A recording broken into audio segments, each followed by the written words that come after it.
I've been walking beneath streetlights. I've been walking, cause I can't find peace on these nights. I've been walking, but my strides are getting slower. Still I'm walking, but I don't know where I'm going. I've been looking for love, but only found deception. Told my secrets to some people who have not kept them.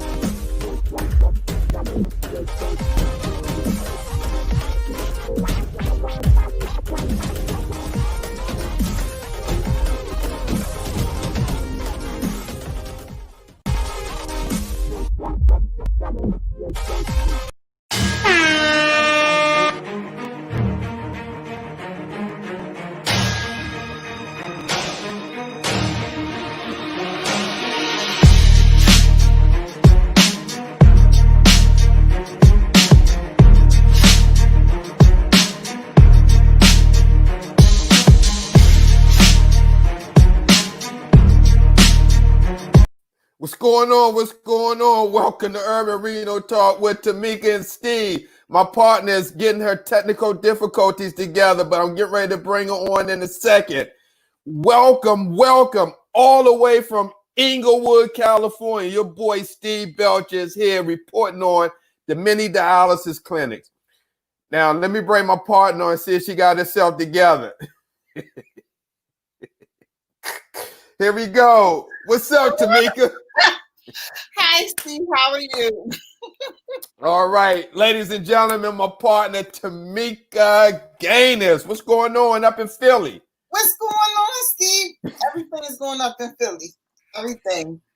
Tamika. More COVID cases.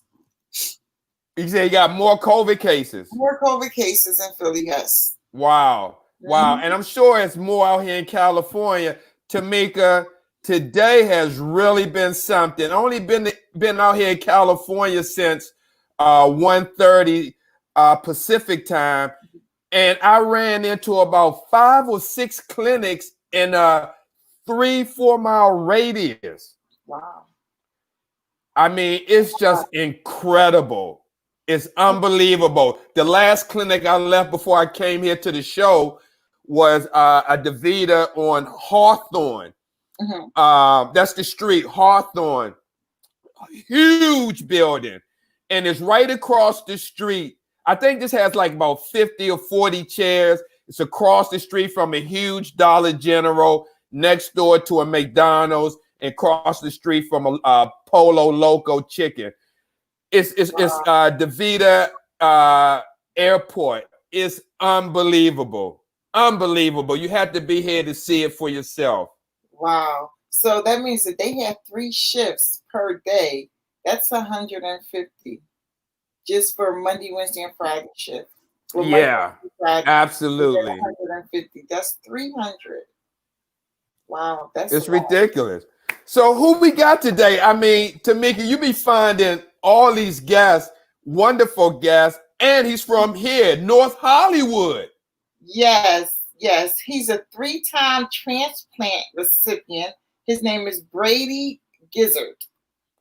Bradley. But they call him BLAQCRAIN. And I want to ask him where did he get that name, BLAQCRAIN? And you don't spell it BLACK, he spell it BLAQ, Crane. Mm-hmm. So I'm anxious to see how he came up with that name. So Tamika, let's give him the got so many transplants. 3. That's what I want to know is how did he get so many and how did he stay positive when the other ones fell? Absolutely. That's very important because we didn't have a lot of warriors whose transplants failed and they didn't get a second or third chance. They're back on dialysis, mm-hmm. whether they want to get back on the list or for some medical reason that they have to stay on dialysis now. But yes, 3 transplants. And you don't hear, and we're just going to keep it real. You don't hear that from a lot of African Americans getting 3 transplants. Yes. So let's give them the VIP. See, wait till you see the food that he makes.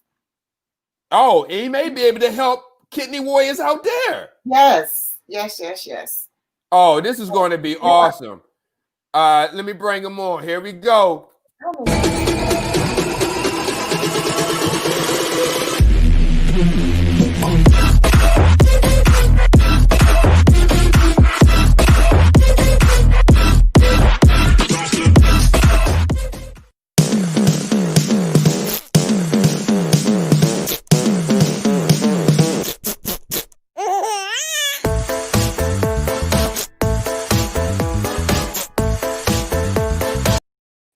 Ladies and gentlemen, all the way from North Hollywood, California, Bradley Grizzard, aka BLAQCRAIN. What's going on?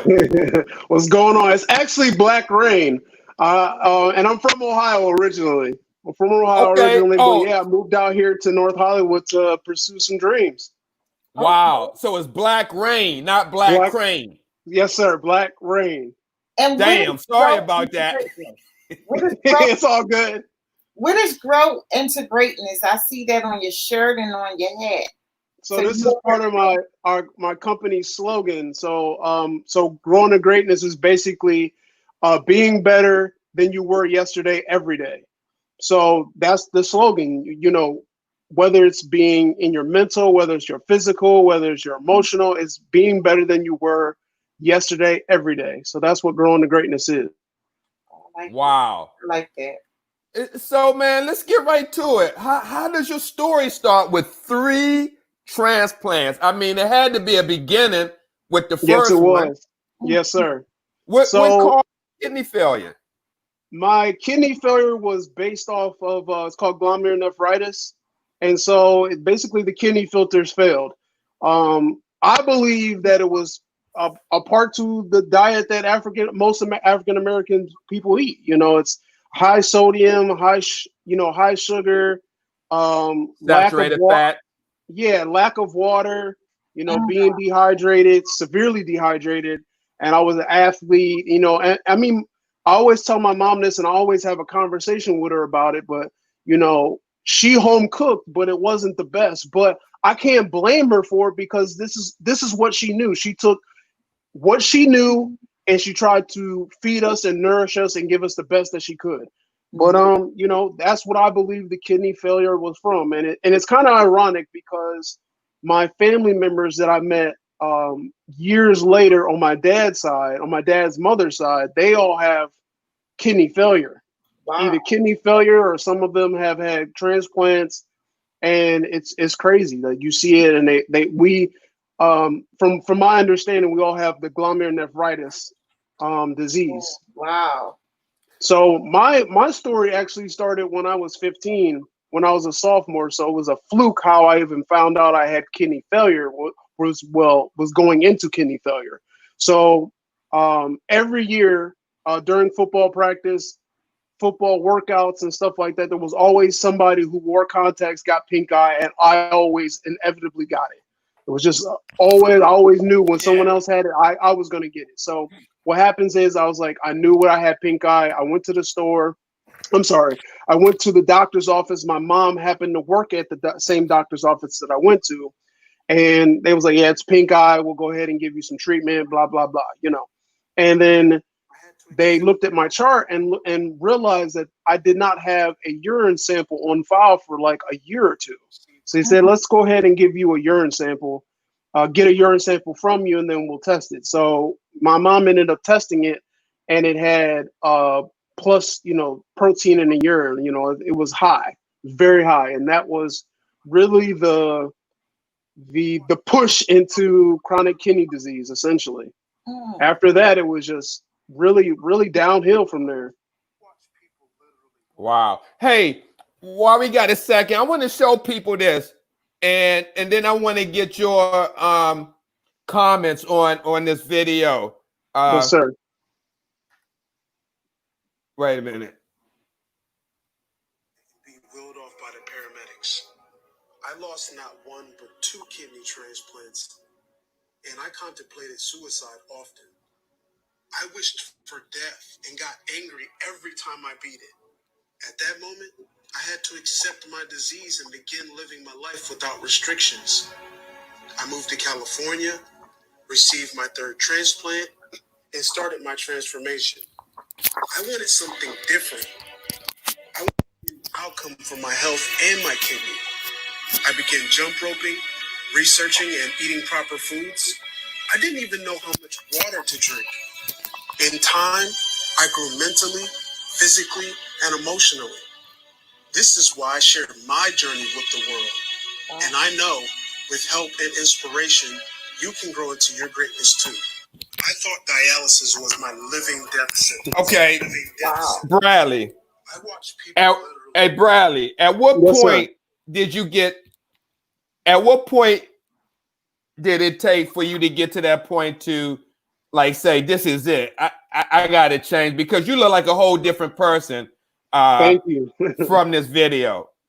I mean, what was the breaking point for you? The breaking point for me was going back on dialysis for the 3rd time. So I went back on dialysis for the 3rd time after losing the 2nd kidney. And prior to getting the 2nd kidney, I had told my family members, I told everybody I know, my closest friends, like, I'm not going back to dialysis, and I don't know what y'all are going to do, but that's my final word. I'm not doing this no more, because any clinic that I've ever gone to, I always was the youngest person ever, and that's a hard thing to deal with when you're going. I've been on dialysis at 18 and 22.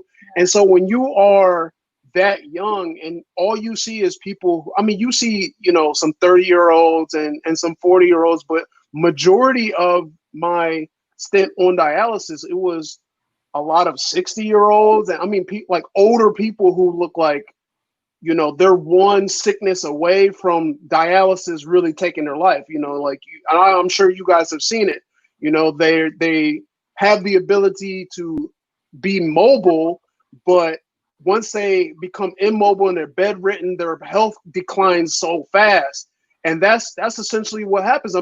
Personally, when I can't remember, it's so fuzzy now, but during one of the times that I did dialysis, one person had a heart attack. He had a massive heart attack. Actually, he was like 450 pounds. He was a large man, and he had a massive heart attack. And he wasn't directly in front of me, but I was in eyesight of where he was. He was in one of the isolated rooms that all dialysis facilities have.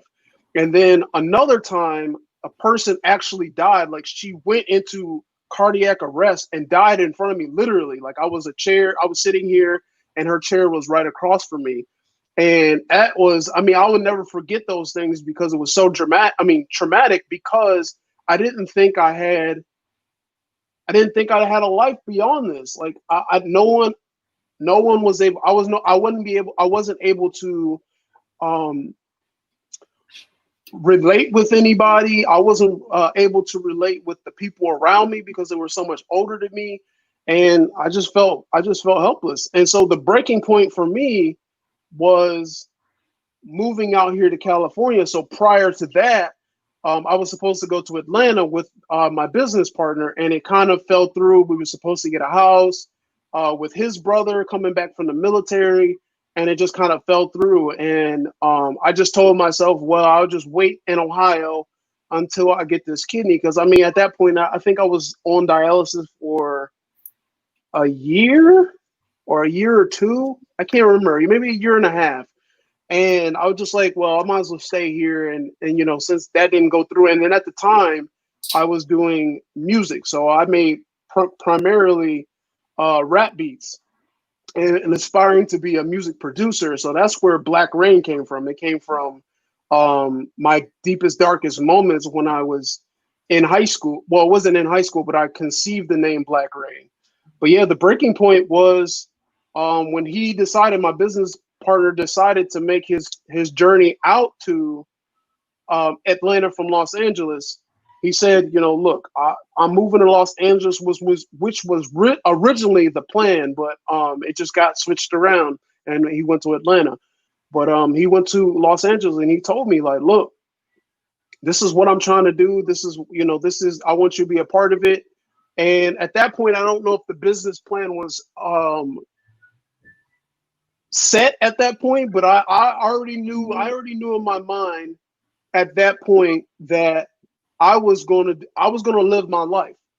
And I came to that conclusion when I wanted to, I said I was gonna live my life, is I had a couple people lined up and asked for them to donate to me, and things just didn't happen for me. And I was like, at this point, I've had like 3 people say they was going to. Somebody, lied about, actually getting tested and saying, the clinic wasn't getting back to them. And then another person was like, just the way my life is right now, I wouldn't be able to commit to it. So at that point I was like, well, I might as well accept the fact that I'm going to be on dialysis for the rest of my life. And at that point, I had never dealt with my disease. I was always trying to get to the next transplant. How do I get to the next phase of my life so I can actually live my life? You're talking about a person who has been dealt this card at 15. I was a sophomore in high school, going into my junior year, getting ready to start my junior year in football in Masson, Ohio, and it was coming to a crumbling halt, because at that point, football wasn't even going to be. I wasn't even going to be playing football, because at that point they had me on Neoro as a counteractive to slow down my kidney degeneration.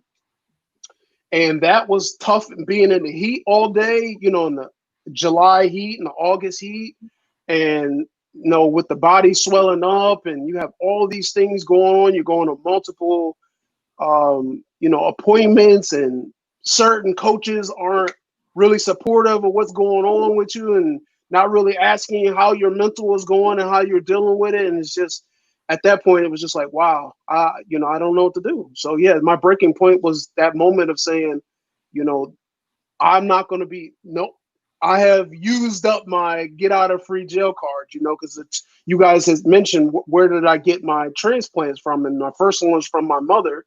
And the second was from my best friend I've had since 7th grade. Wow. So it just kind of, it worked out that way, and people really care for me. So I just got lucky. People often ask me that question, and like, how did you do that? And I'm like, I've honestly, getting a donor, getting someone that can donate to you will heighten your chances of getting, transplanted. But I mean, if you want to be on the list, if you think that I got 3 transplants on the list, there just ain't no way, they will be on the list forever, So yeah, that's the breaking point was that.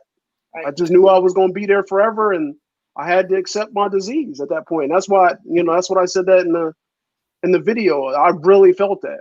I remember writing that and saying, wow, this, I remember the memories attached to the words I was saying.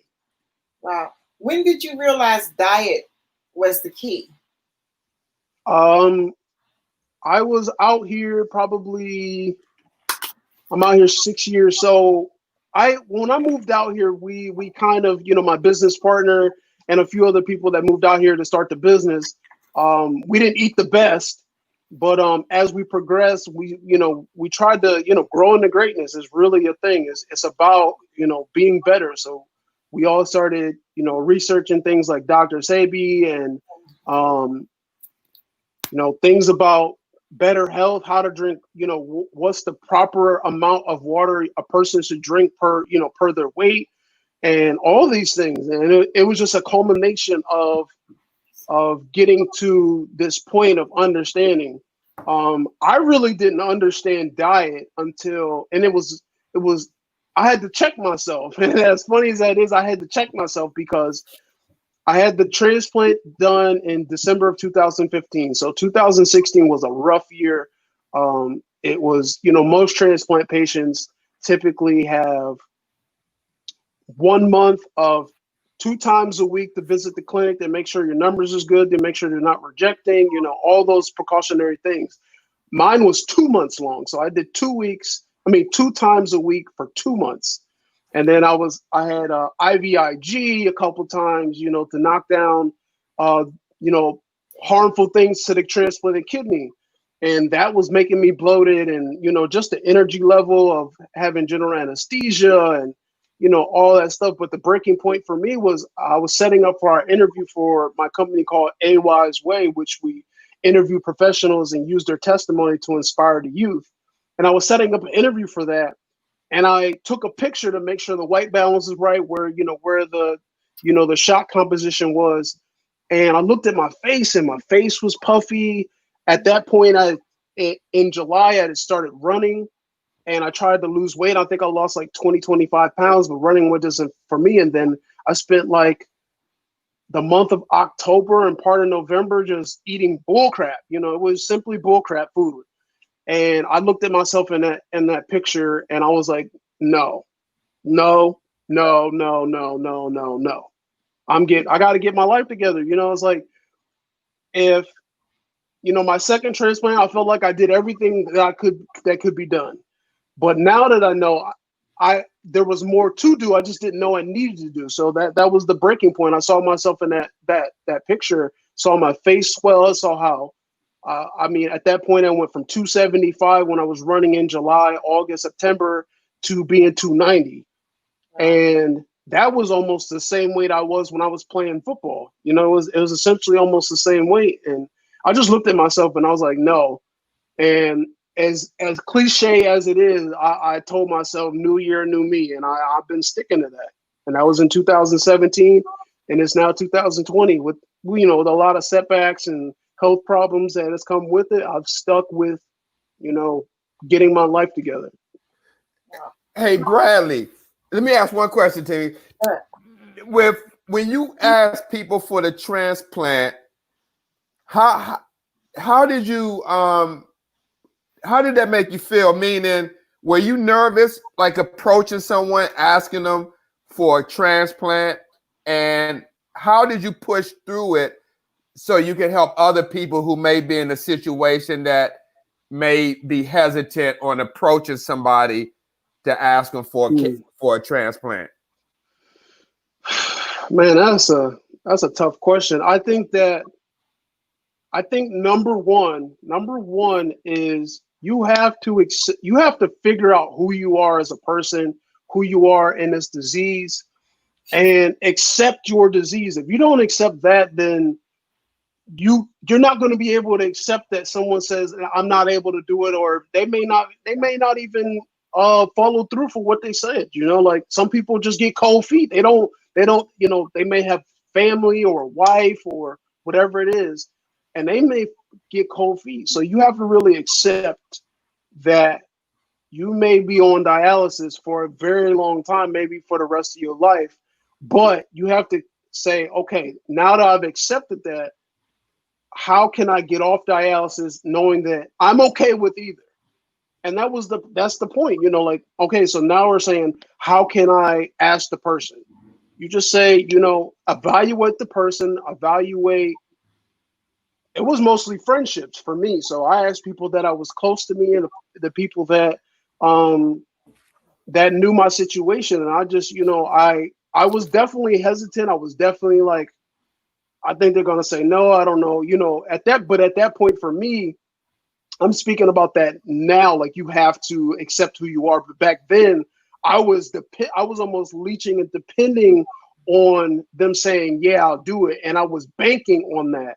And then once the first person said, didn't come through or things didn't happen, it just, you have to accept it and say, you know what, I'm going to ask this person, and this person, and this person, and this person, and then I'm just going to leave it out in the universe. I'm going to hope and pray that they will be able to really do it, and just leave it like that. I mean, really, I don't have any more advice on that part, because you just have to do what you do. Or, I mean, do like other people have done, like I've seen on the internet, where they have their car as their advertising unit. I'm blood type this. I need a kidney transplant, or I need a liver transplant, or whatever it is. Do that. I'm not mad at that. Do what you need to do, but you need to first accept everything that you are currently, and not where you're going to be. Because without accepting who you are and your disease, it doesn't matter if you get the next transplant. You get the next transplant, you're going to do the exact same thing. You're not going to be able to, if something bad happens, you're not going to be able to cope. You're going to be going off the deep end. And I was close to the deep end. I know. Wow. So do you think once you accept it, you're able to deal with the adversities that come with the disease better?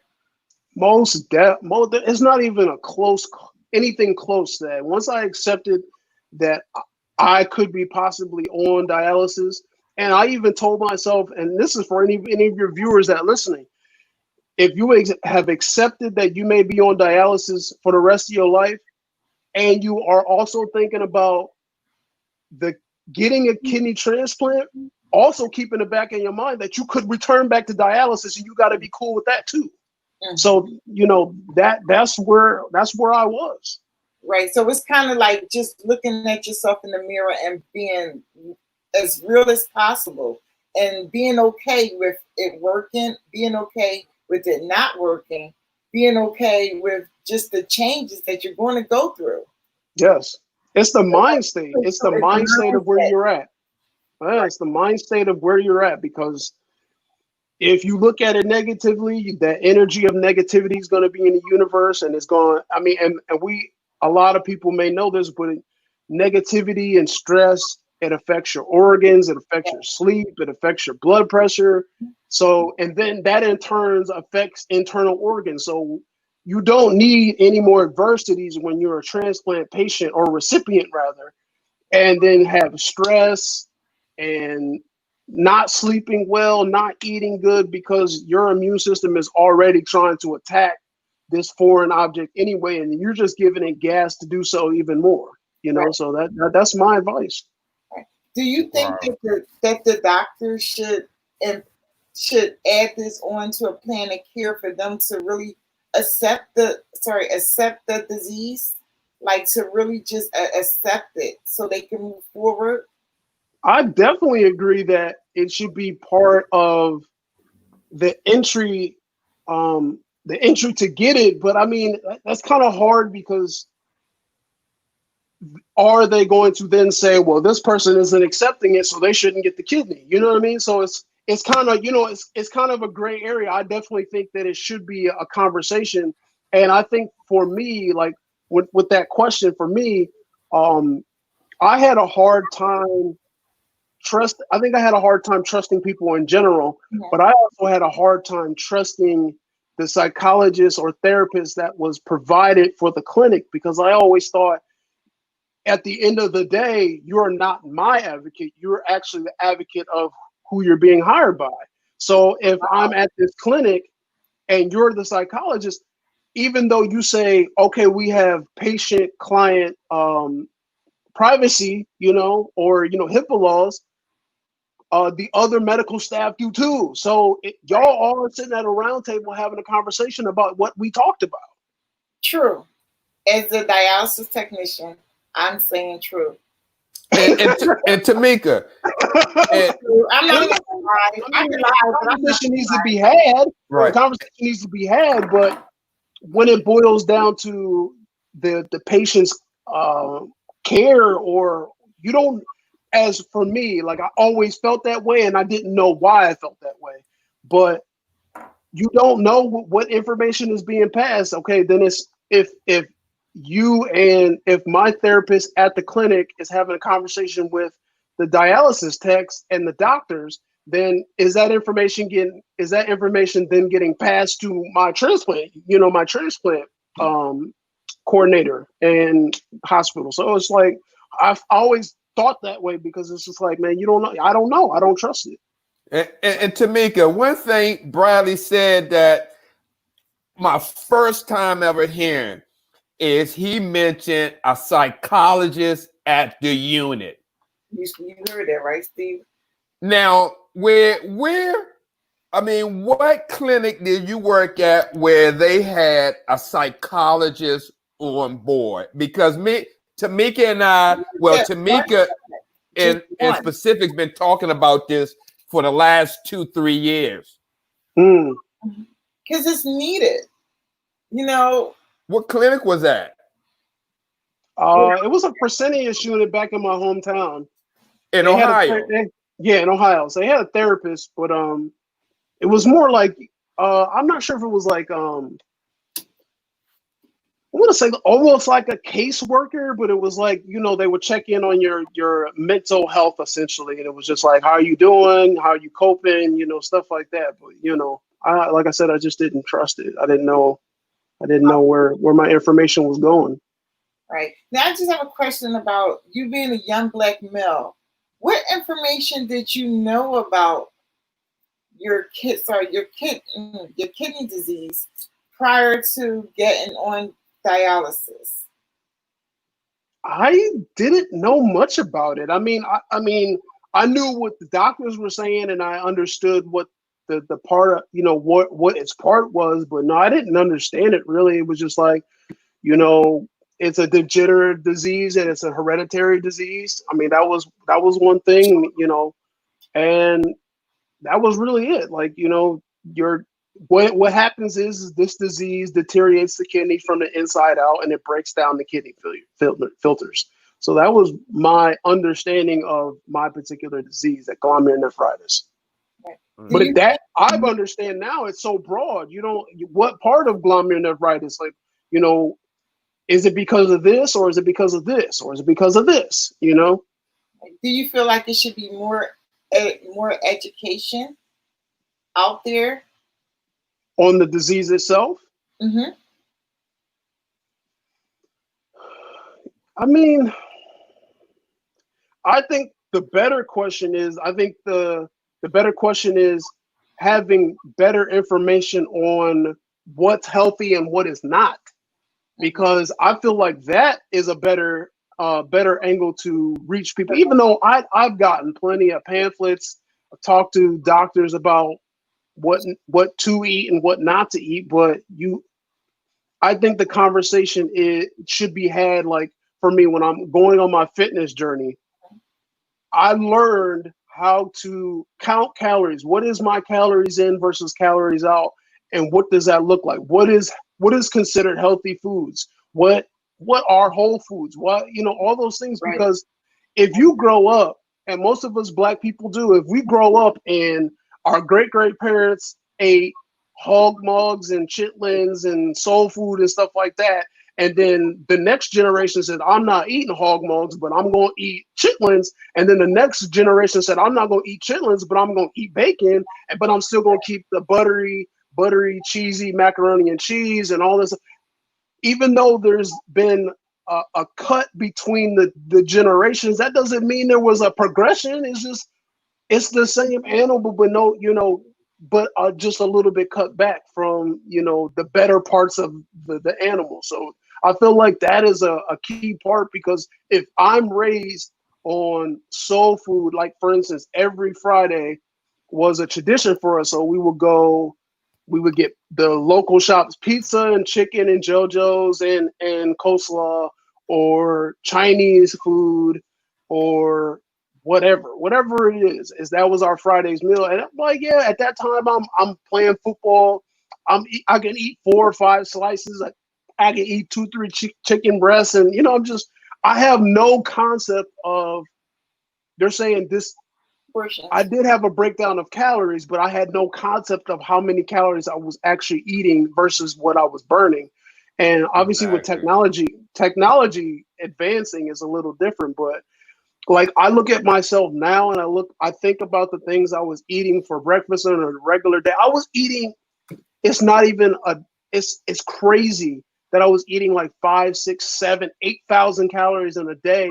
You know, like, and because I was active, you know, I'm at football all day, you know, you're working 2-a-days, you know, all this stuff, but it's easily that at least 5,000 to 6,000 calories a day, and that is not even including the milligrams of sodium in that processed food. You're talking about Powerade, Gatorade, our daily journeys to Wendy's and getting, the Baconator or the triple cheeseburger or Taco Bell. You're consuming so much sodium, and that was what I was talking about with my disease, and why I think it was more so what I ate and drank what I didn't drink because of that. Because if you're an athlete, you're eating and drinking high sodium, high sugar foods, which is going to dehydrate you and make you more thirsty. And then I'm not drinking water on top of that. There, the body is very resilient, but it can only take so much. And unfortunately for me, mine broke. It was like, nah, this is it, bro. It's time for you to get off the train and start walking. Right. So would you recommend them having like some type of cooking education class? Definitely. I mean, because definitely. The reason why I say this because, all right, we give the patients pamphlets. They don't read the pamphlet. So the pamphlet goes in the trash, just like the labs go in the trash. But on Sundays, the clinics will host a cooking class and bring them in, give them the free food to take the food home. I think that lesson will last longer than their pamphlet. When you thinking that they're going to actually read their pamphlet, they're not. But I think they will retain their food, the recipe that they learned versus how to read that damn pamphlet. I think that's a great idea, and I think for me, like I've identified myself as a food addict, and I can say that with confidence because I know where I came from. I know the amount of food I was eating. I know how I would react to certain foods, and have like this almost binging kind of thing. Yeah, I think that's perfect. I think for me, like if I was taste something really good at dialysis and it was a cooking class and they said this is the ingredients, yeah, I would have probably made that. I would probably like, oh yeah, that tastes really good. Or I would piggyback off what you say about the pamphlets and say that I am almost convinced that the dietitians who prescribe the dialysis kidney failure diet has never tried it. No, I say that because you look at the pamphlets, and me and my mom has sat down. I have sat down personally and looked at the pamphlets. If you ever look at the pamphlets, you'll see things like, okay, high in phosphorus. You're like, okay, no, I'm staying away from that. But you'll look at the potassium level and you'll say, well, it's medium potassium. Right. And what the things about that is you get confused. And the thing about confusion with the pamphlets is that, okay, you're high in potassium, high in phosphorus, medium potassium. You may forget that it's up here in high potassium. Or you say, okay, I remember. Okay, now what if you take a bunch of things that are medium potassium? Now you have a potassium overload and you don't know where. That actually happened to me. I had pasta primavera. Okay. You're like, oh, that, there's nothing in there. A little bit of zucchini, a little bit of squash, and cucumbers and pasta and stuff like that. And then you add, oh, I had 2 ounces of orange juice and a little bit of this and a little bit of that. And next thing you know, you've stacked yourself up with a whole lot of potassium in the body. So to me, I felt like the pamphlets and the food diagram is so confusing because there's so many things you have to look for, rather than be, okay, I know it was just like, let's have a moderate discussion about what you can have on the medium or high side, just limit that. But they don't understand that it stacks together, and it's really difficult to maneuver that meal plan. And I mean, I had help, but I can just imagine the people who don't have help. Wow. If they're not, 60-year-olds who, I mean, or people who are bedridden. I mean, obviously that's a little bit easier because they're going to the nursing homes or the hospital, whatever. And so their meal is being served to them. But I mean, let's be honest. I've been in the hospital. I've had the renal diet, and it's terrible. The food is terrible. The selection is terrible. And if for me, or if I'm a person who is in kidney failure, and then I go on dialysis, and then obviously the transition that happens in the hospital, and then you give me all these terrible tasting foods, I'm going to associate this as dialysis food is disgusting because there's no quote unquote salt. There's no seasoning, you know, I mean, essentially, but you know, most of our diets in the Black community is consisted of, I mean, I know when I was younger, Lowry seasoning salt was a staple. I remember putting it on food. And then when all this kidney stuff happened, then it's like, oh, we got to cut that out. Then it's like, we don't know how to season stuff without it then, you know? So it's like, there's no transitional period. And then, like I said, the food panel, the food diet pamphlets are so confusing. And I could just imagine if people said, you know, F it, I'm out. I mean, they just I'm going to eat my potatoes and eat my high sodium pork products, and I'm just going to live my life. Because it's like, why should I try? Because all this food is nasty and then everything is confusing. So forget it. That's true. That's absolutely true. Now, Bradley, how many transplant medicine are you taking now after 4 years of having a transplant? About 4 or 5. That's it. Yeah, 4 or 5. And when I first started, I think it was more like 12, because you have like the swish and swash, and then you had like the antibacterial, just because the low grade bacteria that happens when you get a transplant. It's just like one of those things they always know you're gonna, you know, patients typically have. So they just go ahead and give it to you. And then other preventative medicines that are short-lived. They might be 1 month or 3 months or 6 months or a year. So yeah, I'm down to 5. Have you ever had that virus that most transplant patients get? Is it BK virus? I've had, my numbers have been up. And they've monitored them. But yeah, they addressed those issues. But yeah, after about, I don't know, the first year and a half, my BK viruses went down. So yeah, my BK virus has been pretty much on the low end. So it's not, you know, it's not even a problem for me. Wow.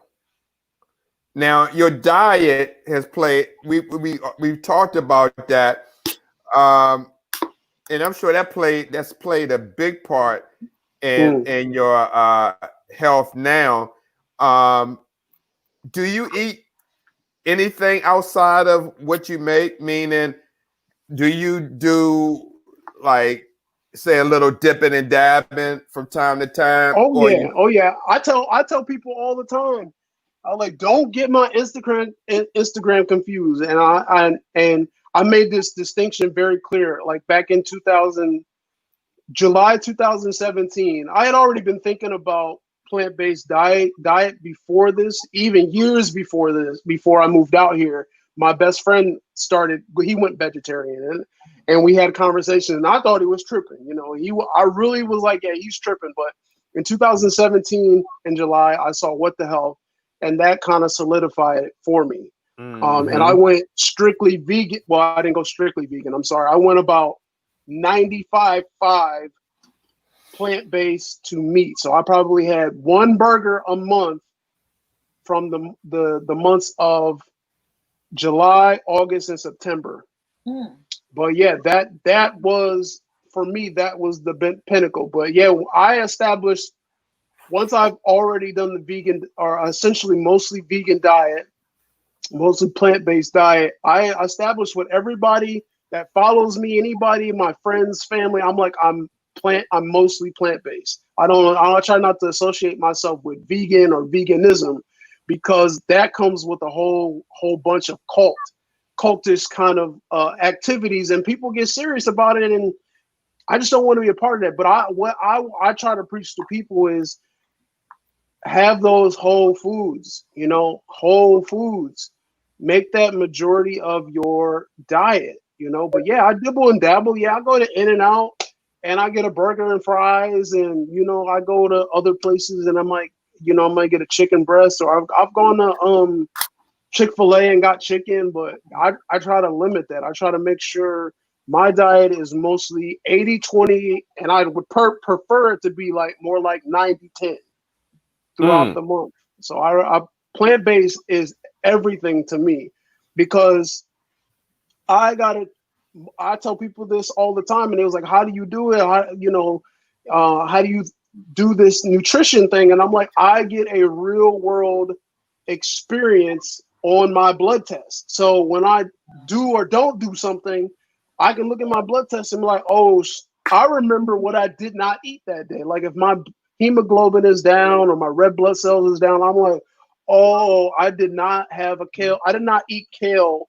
majority of my meals that month, and this is why it's down. Or for instance, my first year, 2017, when I started my fitness journey in January, I went home to Ohio in May, went back home. I ate essentially what my parents was cooking, was a lot of meats, and I gained like 15, 20 pounds. Now I still kept my body composition because of all the work that I put in, but I realized then I'm like, wow, I would have never thought that just reincorporating meat like it was and eating like they were, not eating like how I would eat. I was like, yo, it happened that fast. And I was home for 3 weeks to a month. And I gained 15 to 20 pounds that fast. Wow. So why do you think they don't try to encourage plant-based in the units? I mean, I will be honest, I think somebody has mentioned it to me, but if somebody said, why don't you go plant-based diet? Just like when my best friend was going plant-based or vegetarian, and he was like, you should do it. And I'm like, I'm looking at him like he's 9 miles away. I'm like, I'm not about to, what are you talking about? I'm not eating, quote unquote bird food and stuff like that, because we don't know how we can make plant-based food taste like we eat foods, like there's a way to season the food. If at that point I didn't like mushrooms, but there's things you can do to make your food taste delicious, and you're going to up the nutrition but not skip on the seasonings that we're used to. You just have to cut back on the salt, and I'm saying this to all Black people, any patient that is listening to me, get rid of your Lawry's seasoning salt. Throw it away and get it out your life, please. It is the worst for you. Mrs. Dash or natural herbs is good. Yes. Sea salt, please, but be light on that sea salt. But get rid of that. Because the thing about Lawry's sea salt, we all know, like, it's not just the salt that gets to you. It's that little browning seasoning that's inside it, and it tastes so good, but it is bull crap. Yes. Bull crap. So what is the food on your page about? I wanted Steve to pull it up because my phone is dead. Once he gets back on the show, I'm going to ask him to pull up the pictures of your food. That's on your page. Yes, ma'am. Go ahead. No, go ahead. Is that some of the food that you eat? Sorry, let me rephrase the question. Is that some of the food that help you eat into greatness, I should say? Definitely. I like I said, I had to identify, and this is recently, this is probably the last, 6 months, 8 months, that I realized I was a food addict. And in order for me to, what we're all trying to do, what our dialysis patients are trying to do, what their team is trying to get them to do, is transition. And the key to transitioning is to slowly cut out the bull crap and replace it with something better. Even if it, like my business partner, he'll say, if you want a pork chop, you want a salty pork chop, or you want, a bratwurst or whatever, bacon or whatever it is, you have to cut back on what it is. So if you essentially eat 3 pieces of bacon with your breakfast, cut back to 2 pieces of bacon, and you do that for a month. If you say, okay, I want to just stick at 2 pieces of bacon for 2 months, do that. Then in 3 months, you say, okay, I'm gonna cut back to a piece and a half. And it's about those slowly changes. And then essentially, then you'll be like, okay, how can I transition? Okay, now I'm gonna go to turkey bacon. Okay, I'm gonna go to turkey bacon. And then eventually you'll be like, okay, how can I cut turkey bacon out of my diet? And you keep substituting things until you get there. But it's about the seasonings without using salt or Lowry salt or anything like that. It's about using your onion powder, your garlic powder, your paprika, your smoked paprika, your Rosemary. cumin, your fresh rosemary, your basil. I mean, Good. you gotta look up all that stuff and slowly transition yourself out, because cold turkeying anything, at least in my opinion, is the worst. You know, And into relapse worse than you were trying to get off it. right. I'm trying to relapse off meat, and then I just completely cold turkey. Then I go and get 3 cheeseburgers at In-N-Out 3 days in a row. Right. Like, no. That's So it's not that slow progression. That's such a valid point, because what happens is when the patients get on dialysis, the dietitian comes and they're like, okay, well, you have to stop eating that. They don't say gradually, let's work on this plan. You can have 1 piece of fried chicken, a small amount of macaroni and cheese. Like, they don't gradually have them change their eating habits. They want them to just cut it off, throw it away, and just forget they ever ate like that. Definitely.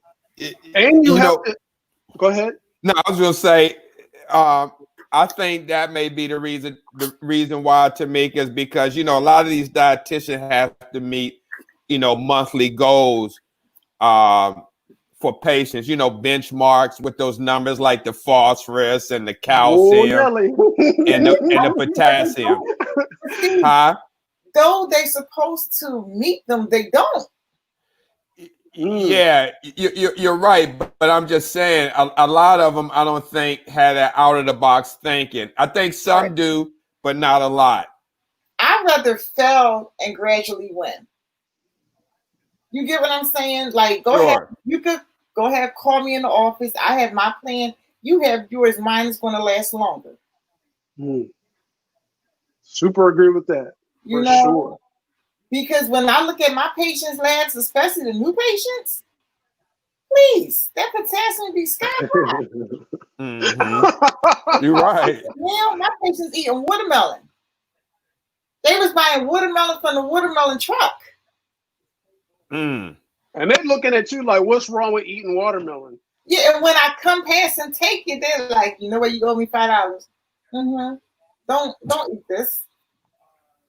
And then I said, all right, just have 1 piece. And that 1 piece, they're like,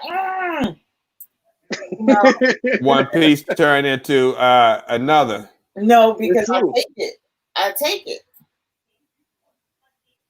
I think when you talk about even the substitutions, not just a particular meal, not just one item of a meal, but like for me, when I do plant-based recipe, like I'll take a regular recipe that might have cheese and all this other stuff in it. I'll do substitutions. So I think those things also need to be talked about as, if I'm going to make a mac and cheese, what can I make it with? Can I make it with?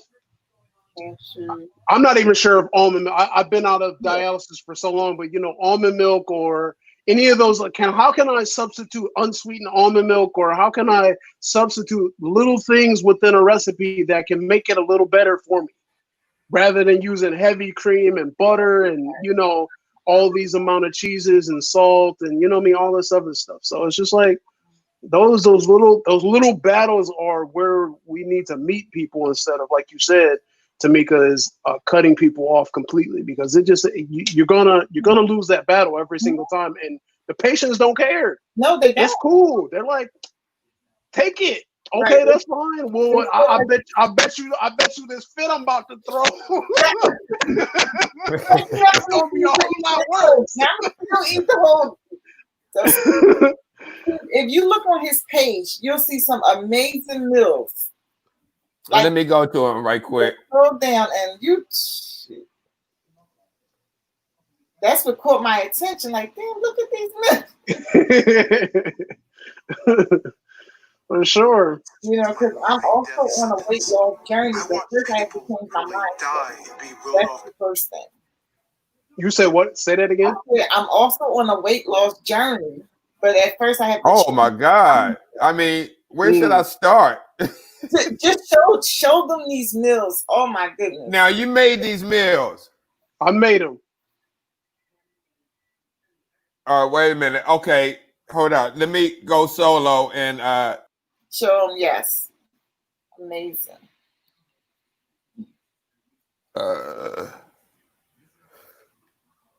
What's this? That is a fried rice.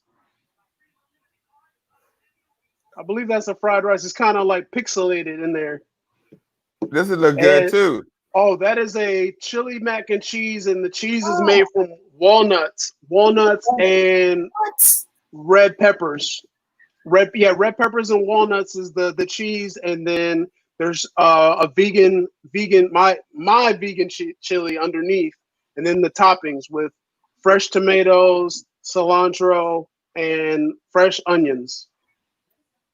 That looks good. Wow. That looks good. Oh, I like this. Oh yes, the Italian stuffed peppers, and that's the field roast apple sage vegan sausage. What? Yes, ma'am. That actually has real cheese in it. I didn't make that one completely vegan this time, but yeah, I think it has mozzarella inside. But yeah, we need to talk. Yeah. Oh, look at these. They're like stuffed peppers. Yeah, that's the same. That's the same one. Yeah. Oh, so it's not cut. You didn't cut it open yet. No, I didn't cut it open. That was right out the oven. That looks good. I mean, these pictures are amazing. These pictures are amazing before and after. Yep, that's me at 290, and this is me at I think that one's at 245. Wow. Did you notice your posture changed also? Definitely. Well, I mean, at first I didn't because in the after picture I started working out with my business partner. Before that, I jumped rope for 1.5 years. There you go, right there. Yes, sir. I jumped for 1.5 years every day, 5 days a week, out there doing my thing. How many minutes? 30 minutes. 30 minutes, 45 minutes. But it's about 30 minutes. But you can there's a 10-minute workout. You know, it's all about your intensity. It's all about the intensity, and that's how you get it. You know, you burn 300 calories, and it's a slow progression too. Like, this you know, when I first started working out, I was terrible. And I had to find people like this company called the Jump Rope Dudes and Cross Rope Jump Ropes. Yeah. But yeah, that was a Jamaican jerk in that last picture. I mean, a Jamaican curry. I attempted that, but yeah, backwards jump rope. Wow. And you did this so you could. Oh, this looks awesome, man. That looks good. I'm not sure. Oh yeah, that's the vegan nachos. What? That's for the nachos? Yeah, vegan nachos. Vegan nachos. Is it made with the cashew type of cheese? Yes, it is. I think that's one actually a walnut cheese, and I made that with some sriracha sauce, some cayenne pepper, smoked paprika. Oh I mean, my God, you know, great picture. Wow. Yeah, I was on dialysis in that first one, and I mean, look at my color. It's just crazy. Wow. I mean, I looked at that picture and I couldn't. Because if you look at my color in the after picture, and then you look at my cousin, like we have the same skin tone. She's a little lighter, but then you look at my picture with her, and it's like, wow, look at my skin. Wow. And how old was you in that picture? 27. Wow. 27, yeah, 27. Because I'm 34 now. Yeah, so around 27. Maybe chickpeas. Oh no, that's a vegan Buddha bowl. So it's like a grains. It has roasted chickpeas. That's an avocado sauce. Sauteed mushrooms that taste like meat. You know, I put coconut aminos and all kinds of seasonings in that. Steve, that looks good too. Yeah, that's the Italian stuffed peppers. Man, so do you do this? Do you cook for people? Oh, damn. Let me put you back on. I mean, do you cook for people? I don't cook for people in the masses, but I I cook for the people for my business. You know, here at the house, you know, we kind of started a new thing where I was coming up with the menu and then executing the food. But last time I was back home, I decided I wanted to cook with my mother, who really taught me how to cook and like gave me the interest of cooking, because it was just, you know, it was one of those things where she was already doing it and we wanted to be, as you know, we wanted to be involved as kids, and she taught us. But yeah, I went back home and we sold out. We made a menu, we put it out on Thursday. We had some pre-orders and we had people. I actually posted on social media back home, and we sold out that Friday. And then we did a follow-up one on the following Friday, and that sold out meals as well. So yeah, it was an experience. And what I wanted to do is I wanted to spend time with my family and the people that mean more to me, because at times I got caught up of trying to see everybody because they know I'm in town, and I didn't stick to, you know, the people that, you know, have been holding me down all this time, you know, helping me out with the business or putting money in my pocket and stuff like that. So that's how that moment came about. But yeah, I'm currently working on a cookbook, but I'm nowhere near where I want to be. I'm still slowly building out recipes and writing them down and retesting them and reconfiguring them out. But yeah, I mean, that's something I want to do in the future. But Well, this company is really the focus at this time. all right, I understand that, because Wow. I was gonna offer you something with helping changing, you know, people the way people eat. If you would come on here once a month and cook live. Yeah, I don't know if I'll be able to do that at the moment, but I definitely want to keep that in mind. Yeah, I understand running a business. That's why I was like, no, I totally understand. Like, you're trying to get somewhere. I trust me when I tell you. Do what you got to do to get where you need. I mean, what you want to do. You know, that's essentially what it is. Yes. Yeah, that's when I was in the hospital recently when I had internal bleeding. That picture you had up before, it was a rough time in January. I had an internal bleeding out of nowhere. But this one? Out of my original kidney. You know, to be surprised, you know, I had an internal bleeding from my original kidneys that has not been working since 2007, 2008. Well, I'm wondering why it didn't shrink. It did shrink, but I don't know why it started. They don't know why it started bleeding, but it just bled out of nowhere, and they had to pump me full of antibiotics and fluid, and yeah, it was rough. Those two pictures. You do sea moss as well? Yes, sir. I do sea moss as well. I love sea moss. That's awesome. It is awesome. It is. It definitely is awesome. Yeah, man. Wow. I'm just tongue twisted, man. Do you mind if we were to post a meal once a month with the recipe? Sure. Okay. I'm open to that. Oh, awesome. I'll be open to that for sure. Show people something different. Yeah, absolutely, man. I can send out. I actually have the vegan smoky chili. I have that one already ready to go. So I could definitely, I can definitely share that one for sure. Awesome. All right. Well, let me ask you. We went over a little, but can you just give some words of encouragement to kidney warriors who may be watching this show right now, waiting for a transplant or maybe going on dialysis? Anything you could share with them to, as you say, grow into greatness. Yeah. What I would say is what I said earlier is you have to accept your disease. You have to accept where you are currently and where you are with your disease. That's number one. Number two is live your life. Now, I'm not saying it's easy, because I've been there. I remember the times where, I explain people who have never been on dialysis and don't know the struggles that kidney warriors go through. If you wake up, a normal person wakes up and their battery might be 95%, 100%, maybe 90%.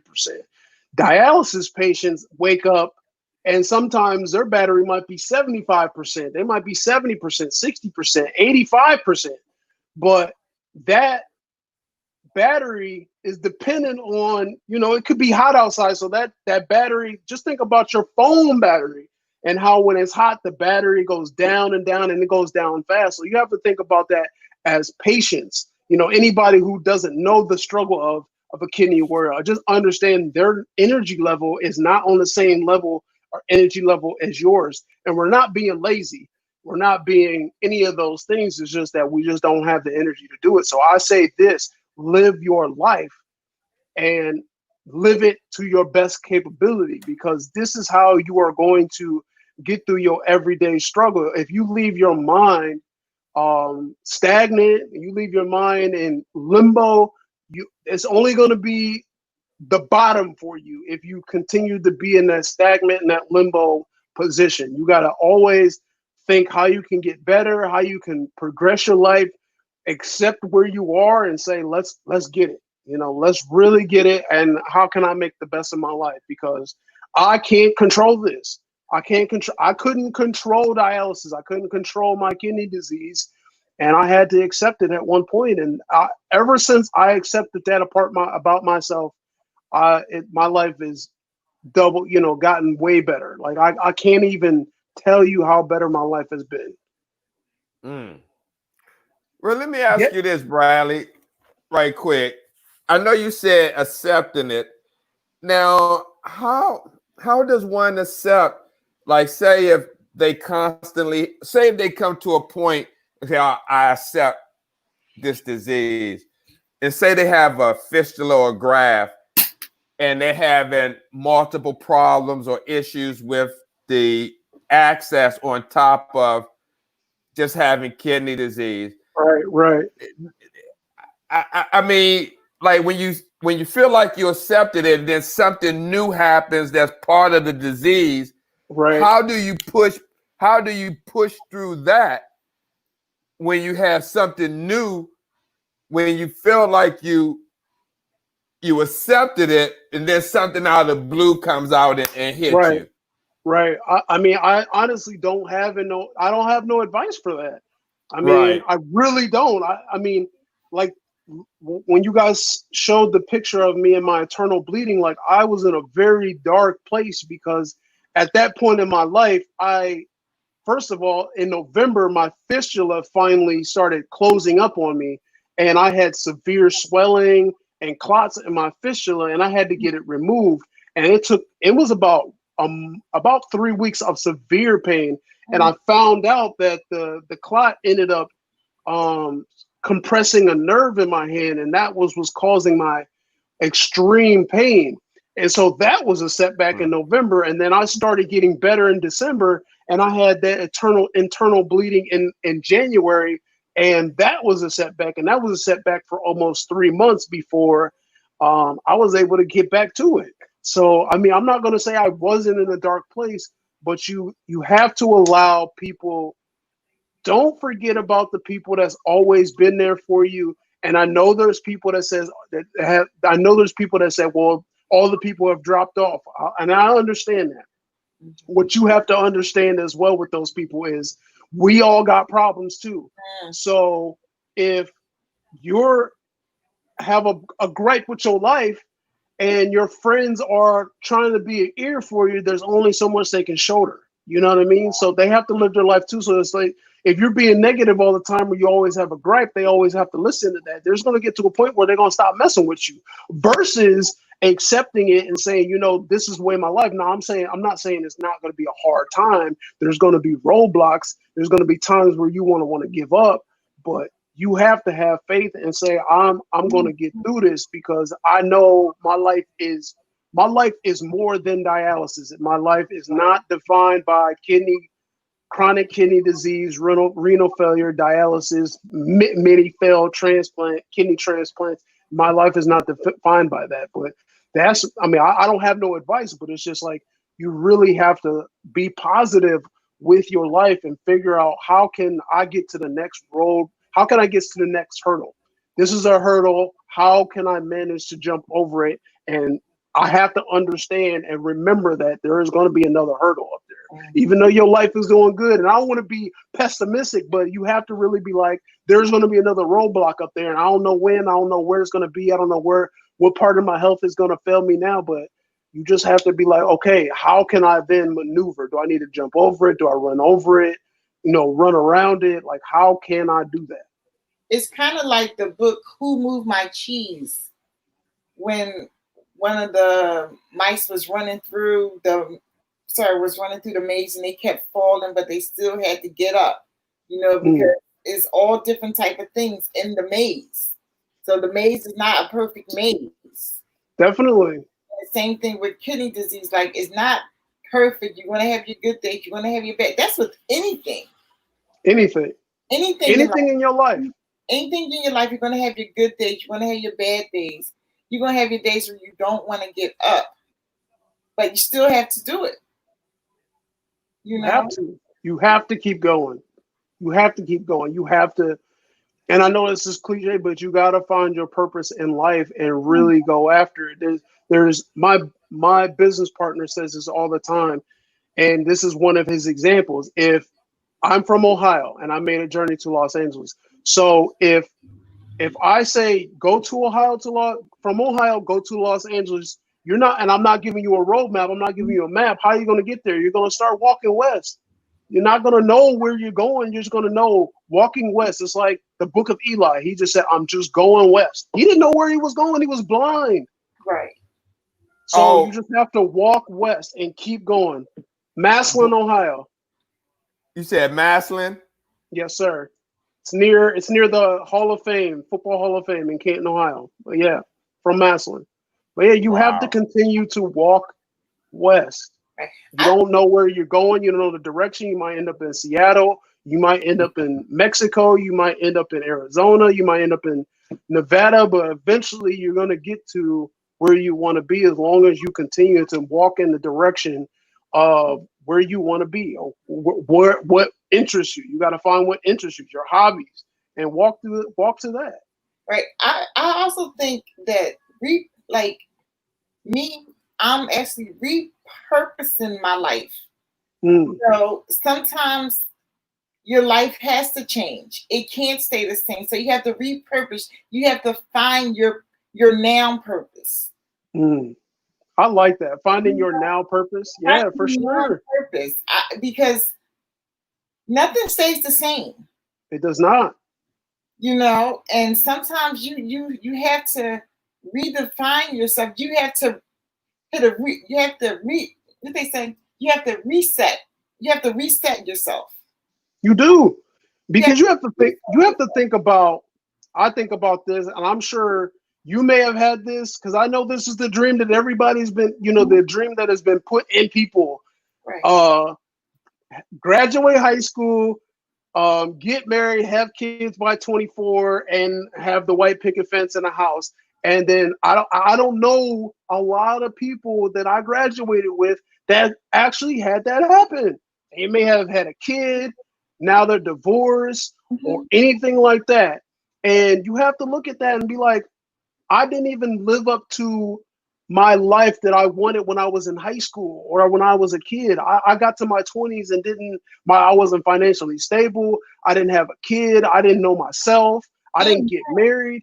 Like, every part of your life hasn't gone the way you want it to go. And you have to look at that now, like you said, repurpose your life in the now. You got to stop living in the past and saying, this is where I expected my life to be. Yeah, me too.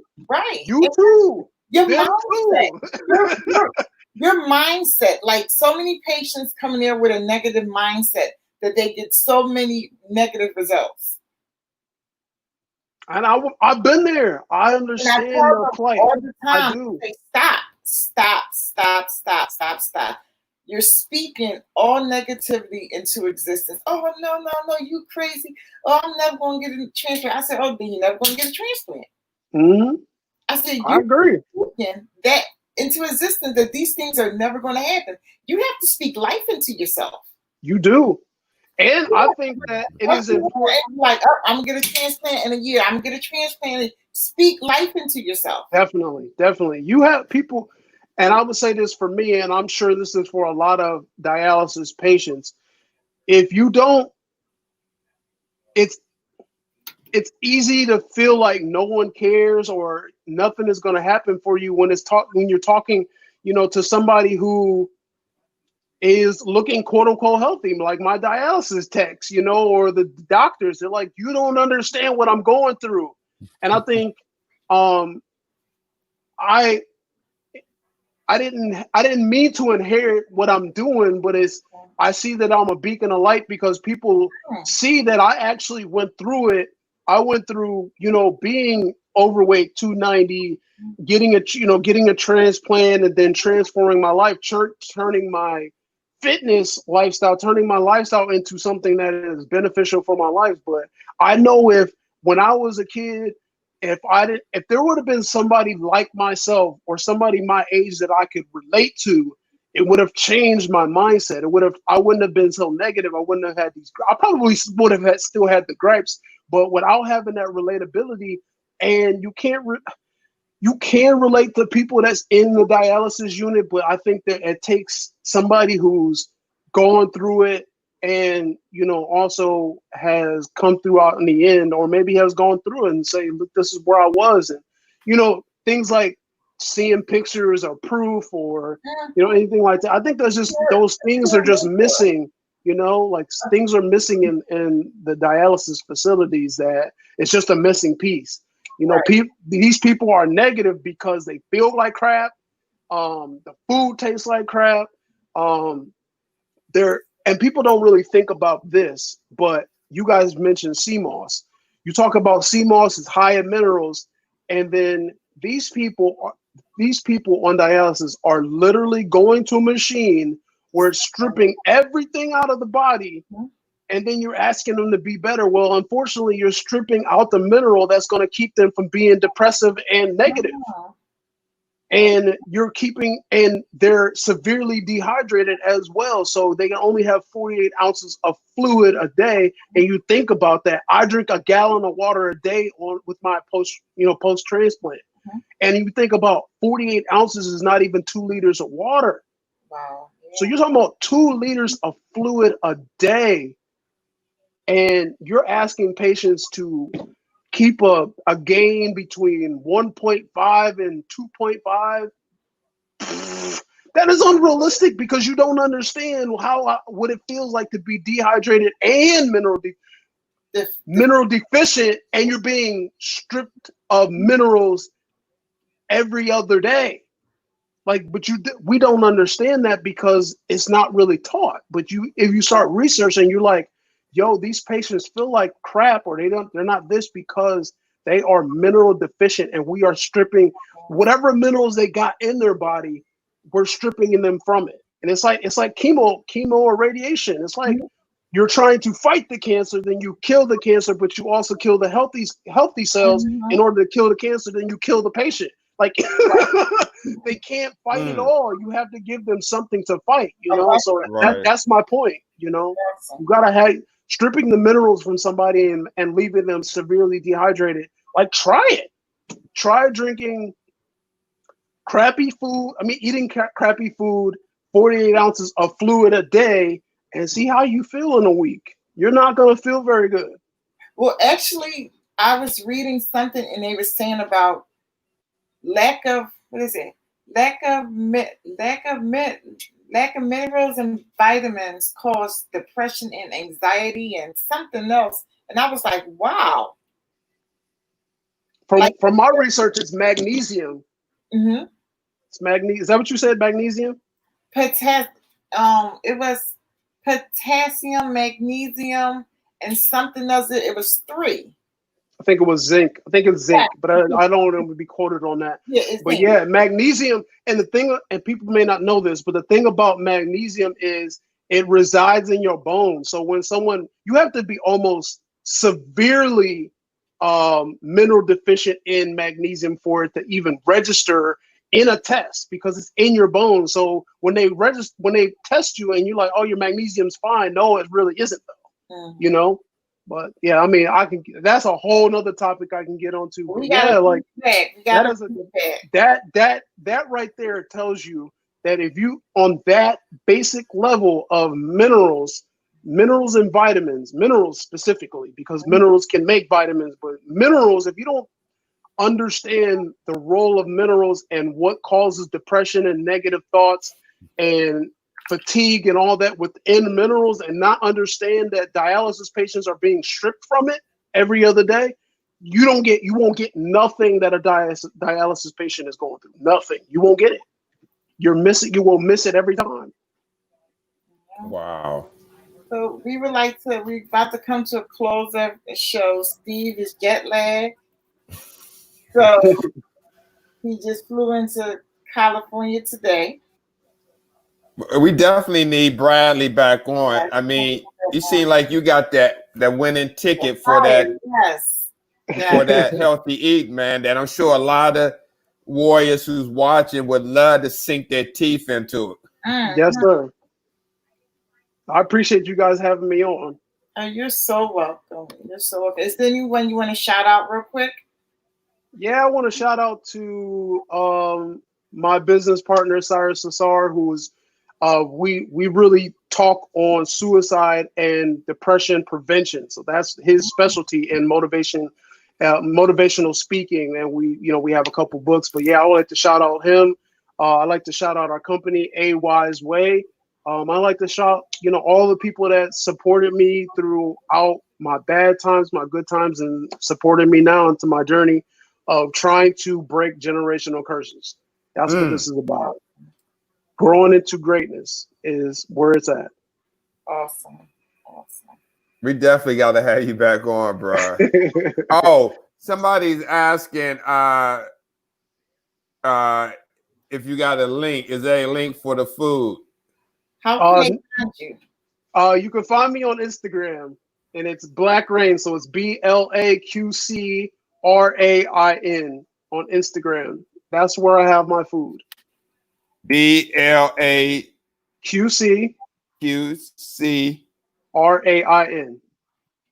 Oh, okay. Okay, got it. I don't know. I was thinking it was BLAQCRAIN. It looks silly because you can't have any capital letters and stuff like that. But yeah, that's how you can find me on Instagram. Okay. And that's on Instagram. Yes, sir. Yeah, absolutely, man. You definitely, that food look good. Made me want to get some right now. I appreciate y'all. Thank you so much. You're welcome. Yeah, man. We definitely want to have you back on. And thank you for just sharing your story and being a beacon of light for a lot of people.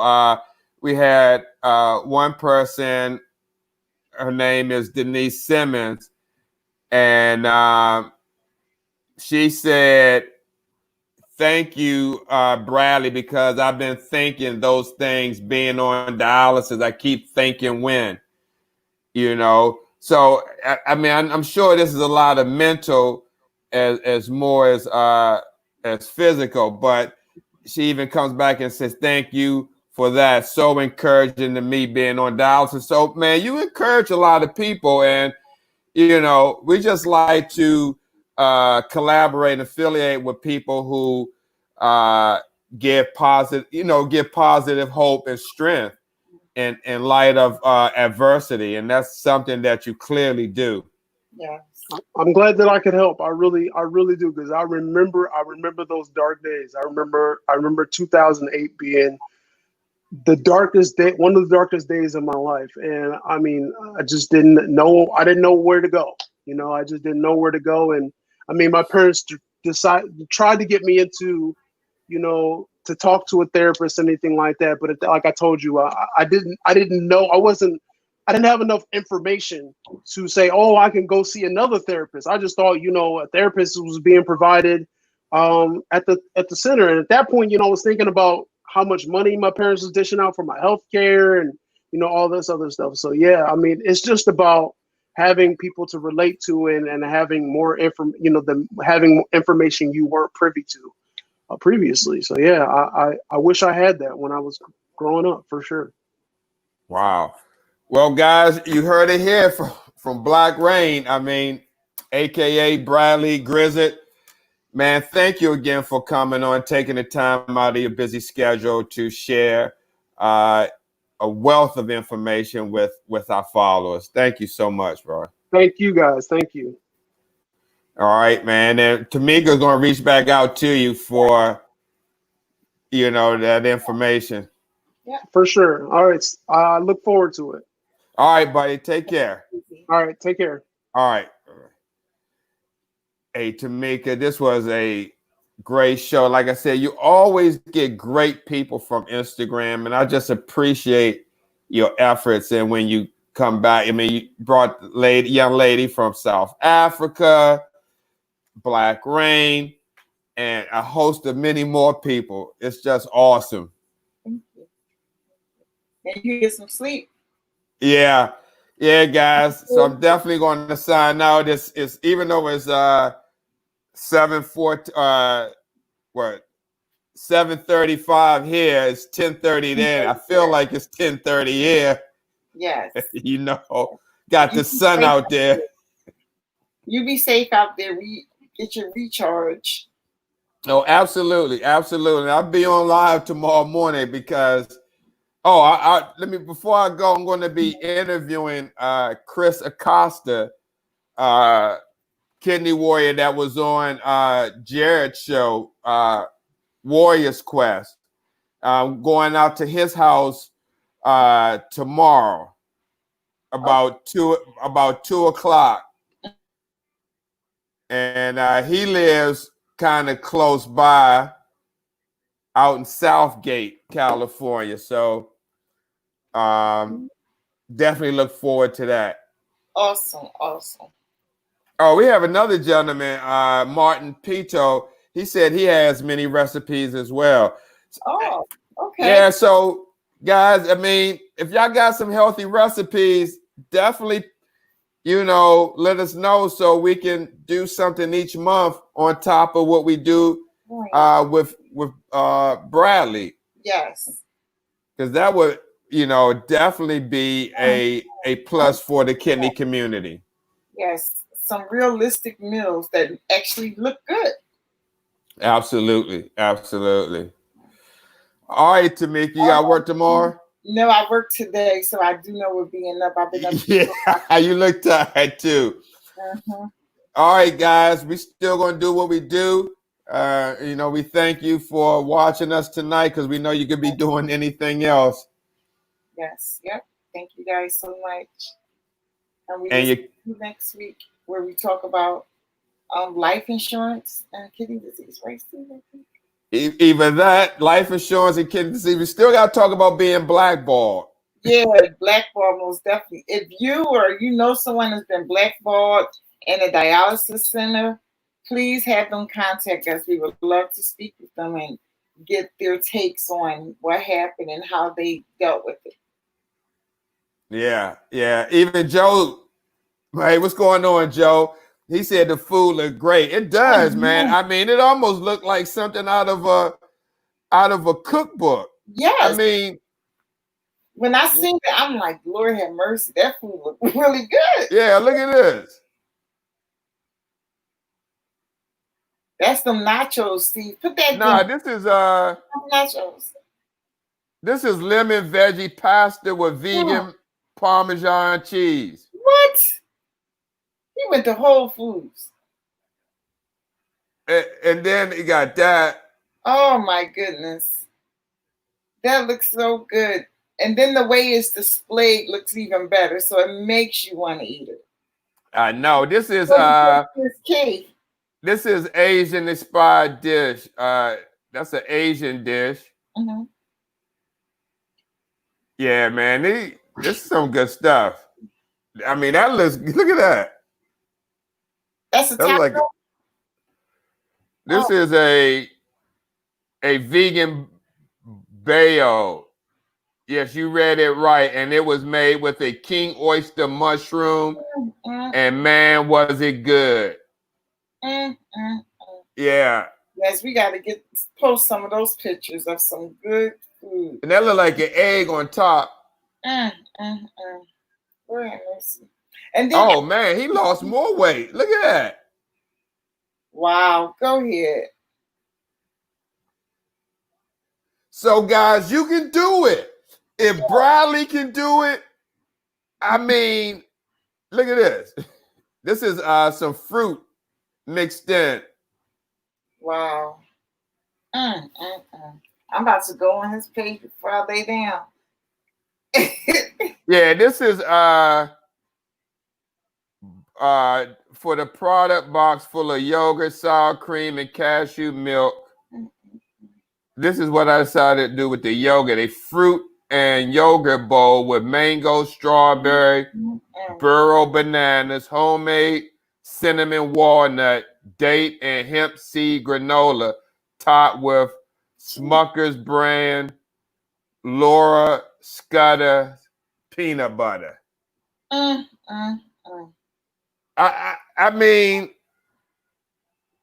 you can't. I mean, he definitely got to get a cookbook, Tamika, really, because I mean, a lot of people that live in urban communities, food doesn't say, "Oh, I don't have no choice," or "I live close to this and that." But BLAQCRAIN shows you food that you can make, and I'm sure it doesn't cost a lot to put this stuff together. Yeah, so this is awesome. Yeah. Yeah, I keep looking, man. I want. Yeah. So, guys, again, go to his Instagram page, BLAQCRAIN, and you can see everything that I'm pulling up. You can see his testimony video, his food, sea moss.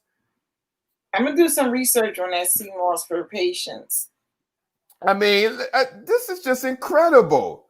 Yeah. So, I mean, Renal Warrior is not the only guy that's out there doing this. We got BLAQCRAIN, who has add vegan to his name. Well, plant-based diet or cooking to his name. Right. Go ahead, BLAQCRAIN. All right, Tamika. This was. Go to this page, y'all. Go to that's it, Joe. It's on Instagram. Yes. Martin says, once learn how to mix spices and endless possibilities. Yes. He also says, your health is your wealth. Yes, you don't have nothing without your health. I don't care how much money you have. If your health is bad, that money means nothing. Yeah, that looks good. I got some avocado in it. And you still showing pictures, Steve? I know. I'm just looking. I'm going to bed. All right, guys. Everyone. Yeah, good night, everyone. Thanks for watching. And again, what you say, Tamika? Your kidneys matter? Yes. Absolutely. All right, Tamika, I'll talk to you tomorrow. All right, Steve. Good night, everyone. Good night, Lisa. Oh, he said, he's back on. Okay. Oh, you're so welcome. You're so welcome. Yeah, man. Thank you. You just don't know how much we appreciate you, man. Yes. I'm going to send you a friend request on Facebook. Yes. You're awesome. Thank you. Yeah, absolutely. All right, guys. Thanks for watching. We see you next week. All right, Tamika, I'll talk to you tomorrow. All right. Good night, everyone. Good night. God bless.